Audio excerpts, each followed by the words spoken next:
What's going on, guys? NealGuides here. Welcome back to another video. Now in today's video I'm going to talk about how to stop losing the ball, how to retain the ball in your opponent's final third, and how to control the ball without giving the ball away too easily. I see a lot of players, they give the ball away too easily because they struggle with dribbling, and they also struggle with their first touch. I find that most of the time they give the ball away because their first touch is poor.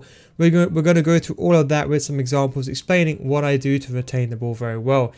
Before I get into this video, I just want to say as well, if you do want to join my FIFA school series, this is the last month for you to join. Next month, that is going to be August, the price will increase. If you want to retain the same price for the rest of FIFA 21, now is the time to join. So link will be in the description for that if you want a more systematic series. And don't forget, we're creating videos now for FIFA 21, and everything you'll be taught will be applicable to FIFA 21. But without further ado, let's go straight into the video. Now the first thing is with losing the ball is you need to understand where the ball is and kind of where the proximity of your player is to your opponents. I'm just going to play over this clip so we get the ball back with my goalkeeper. I'm going to show you this passage of play. So I want to distribute the ball to my striker. You can see my eye movement as well, the little circle blob moving around. I just want you to focus on how many people are around me and see how I'm holding the ball and the difference between holding the ball and losing the ball. You see, the key thing is it's the first touch. I don't know if you can see this, but the first touch I'm making is extremely important.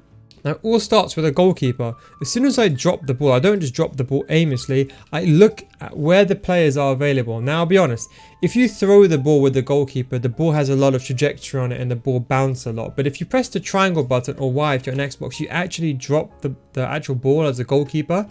And then you can play it and kick it with your feet. So I like to take an extra touch. That way when I make the pass, the ball is not bouncing. One of the biggest mistakes is people that either play a ball too fast or the ball is bouncing, and that is why your first touch is horrendous.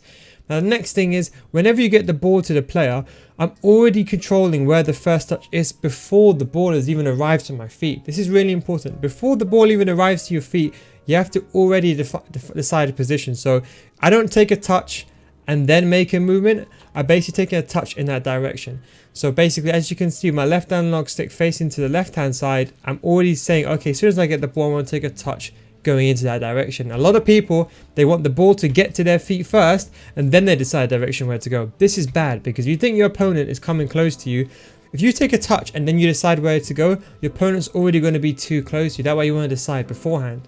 The next thing is also type of pass. You know, the best thing is not to play a through ball. This is a very dangerous thing to do, especially a through ball from the back is really difficult because look, if your opponent was just over here, he probably would have got the ball over there. So that's the most important thing as well, is understanding how to make the pass. In my opinion, you should use the co-op cam angle. That way you can see. I knew, for example, by looking at the radar, a lot of people that you watch might be thinking, oh, how do they make the passes so well? It's because they also look at the radar. They see, okay, I knew in a situation that there wasn't really anyone in front of him for quite a long time. So I knew I could play the through ball.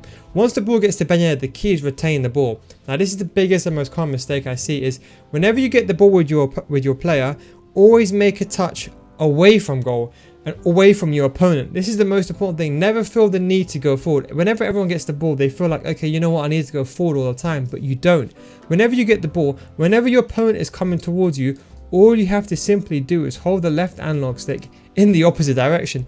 Now it's so simple, but everyone, they just don't do it. I don't understand why. And obviously agility balance here is really important. To play with a better agility balance, of course, is much better. But as you can see, all I'm doing is as soon as I get the ball, as you see, there's another player over here, I'm literally just holding the left analog stick and I'm moving it away. That's it. And then once the passing option is available to one of my players like so, the key thing is I face the player and then I pass. This is a mistake I see a lot. Whenever you're making a pass, there's something what I like to call the angle of failure. Now, if you're making a pass upwards to this person and you're facing this way, the angle of failure is extremely high. That means the ball, in theory, can go anywhere within this radius, should I say. That is the risk that a lot of people take, especially players below goal 3. And at goal 3, they struggle because they give the ball away too easily. You give the ball away now, you're in big trouble for a counter attack. Your opponent can easily pick up the ball, and because your defense is out of position, you can easily get countered. And you probably can see a lot of goals like this. But instead, what I do is I take the extra touch.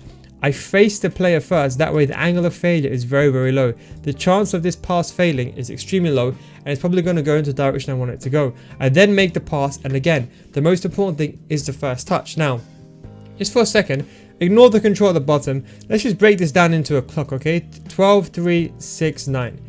Now I want you to pause it for a second. Where would you take your first touch? Let's just assume you took it in the wrong place.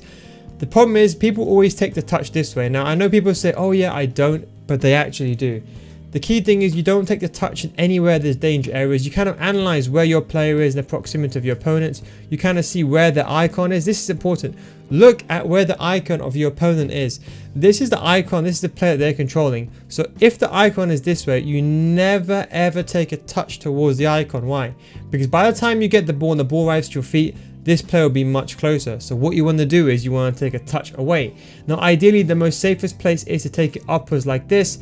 So anywhere, for example, I would say like this, probably the safest place. But don't hold the run button. When you make the pass, you don't hold the run button at all, because if you hold the run button, which is the R2 button, your players, they start having exaggerated animations. They start losing the ball easily. So all you do is you hold the left analog stick and you take a touch into direction. Very simple as that. That's all it is. But you see, the most important thing is you take a touch into a direction that's safe. And again, you don't wait for the ball to come to your feet. You already analyze while the pass is being made, before the ball even gets to you, you already figure, okay, you know what, this player's around me. Your first touch should always be in a safe zone. Don't feel like you need to go forward. Even if you're, like as you can see here, I'm countering my opponent, there's no need to go forward. Take a touch into the safe zone first again. If your opponent is running towards you or you're fearing you're in trouble, again, left analog stick down, because I can see he's running towards me, there's a player there. So I'm taking a touch into the safe area. Again, it's the same thing. It's all about knowing when to pass the ball, when to take a touch. As you can see over here, I have the ball again. Where's the safe area? I can see he's in front of me. That's going to be the most obvious place to go. The best place is to go backwards, because you see your opponent's never going to think, oh, he's going to now take a touch backwards. They're always going to over predict into where the most dangerous area is. If you take a touch in the less dangerous area in the first place, then you can always be safe, as you can see. That is the most important thing. And as you can see in this example, the one that I deliberately messed up, here in a situation I will do a conventional touch that most people do, is taking a touch into the dangerous area. And as you can see I took a touch there, he's already moving in that direction, and then it's very easy for him to get the ball. That's the most important thing. Always take the touch into the safe areas first. Now the second most important thing is composure. This is an example of, as you can see, I'm outside the box, a chance to score, but there's no one to pass to, so I don't force the ball forward. You see, by going backwards, you're not necessarily going backwards to reduce attack, you're just recycling the ball. That is the key thing. I think a lot of people, they struggle attacking also is because they feel the need and the urge to make or force the ball forward. Now, in hindsight, it should have been a goal. This was a goal St. Maximin. All this video is done with cheap players. We're going to have a look at this, and what we done also, we combined ball rolls as well. So you can see when we got the ball over here, again, we kept it safe. When there wasn't a passing option available behind us, we went backwards, okay? Backwards like so. Then once we got the ball over there, we saw players in the way, so we passed to the safe option. I could have passed downwards, but I anticipated that this player is going to read it. Once I got the ball over here, I realized if I make the pass over here to this person, I want to make a pass to the striker, it is very difficult to make the pass to the striker without the ball being intercepted, because at this point, all you can do is switch to this guy and immediately block the passing lane. But what I do instead is I opt to do a very simple ball roll. Now ball roll is very good because basically you create the different passing lane. So even if he does try to intercept it, you're more likely to intercept the wrong passing lane. So what I did here is I did a ball roll, which is simply the right analog stick down. So don't forget it's relative to the way you're facing. So as you can see here, I'm facing to the left hand side. So hold the right analog stick down. So I want to do a ball roll downwards. Now watch, my player does this kind of animation. Instead of passing in this passing lane, it creates a new one, and you're also curving the ball around. So as you can see here, when I press play, you can see even though you're trying to intercept it, the ball gets rolled away from him, and then the passing lane gets created. And you can also use it to create space for yourself. For example, like over here, I'm in trouble, so I do a ball roll to one way and I exit the other way. You see that is almost like a bait.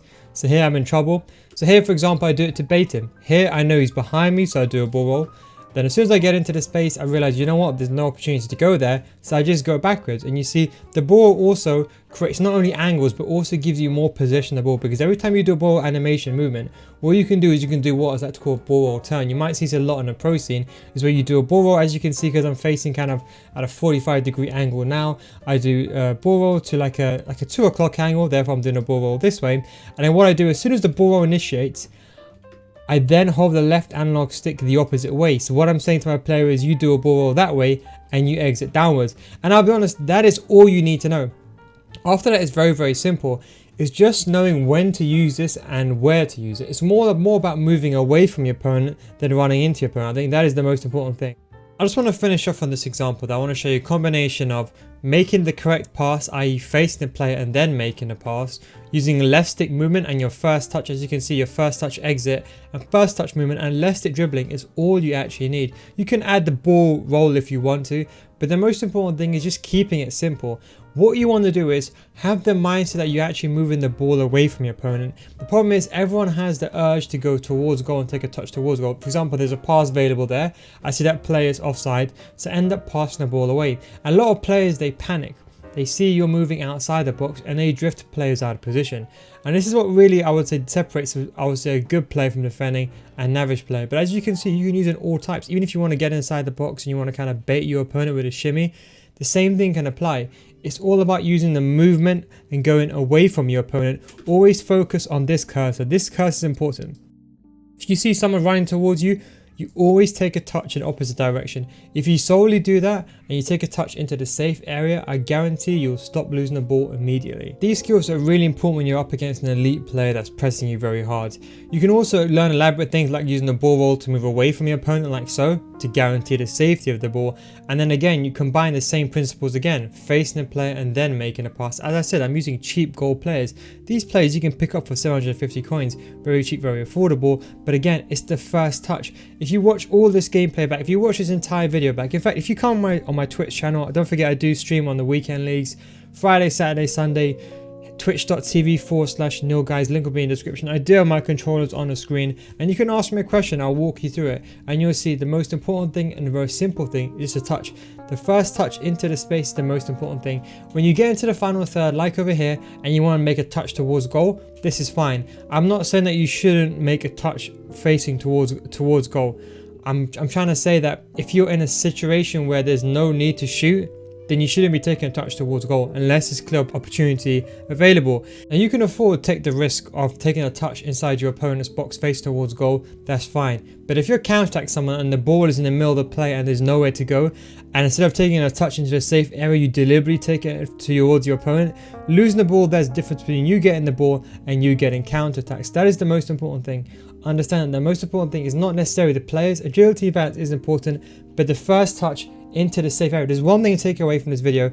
Go into skill games, go into kickoff, just practice getting the ball to your player and taking the first touch into the safe area. I guarantee you'll see an improvement straight away. But anyway guys, hope you enjoyed this video. As I said, I'll see you later on tonight on twitch.tv/NealGuides at around 7 PM, 8 PM UK time. Take it easy, thanks for watching, and I'll catch you next time. Peace out, boys.